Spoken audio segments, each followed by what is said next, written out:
Hey guys, I'm Anna, and today I'm going to show you how to fix A&E mobile app not working. So first of all, you need to make sure you're running the latest version of the app. Open up App Store on your device, and then tap on this search icon in the bottom right corner. Then search for the A&E mobile app, and if you see this update button right next to the app name, simply tap on it to make sure you're running the latest version of the app. But if you still encounter this issue, then you need to clear App Cache. Go to your device settings and then scroll all the way down to General and tap on it. Then tap on iPhone Storage. From here, search for the A&E mobile app and then tap on it.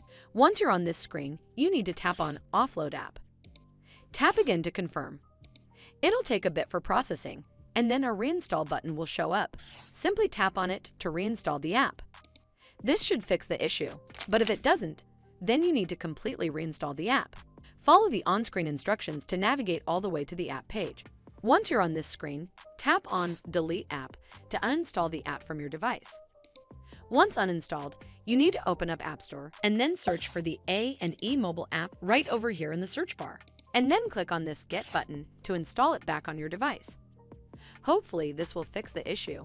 And if it did, then make sure you give this video a super thanks by clicking on this heart icon to help support the channel, and don't forget to hit that subscribe button. We'll see you in the next one.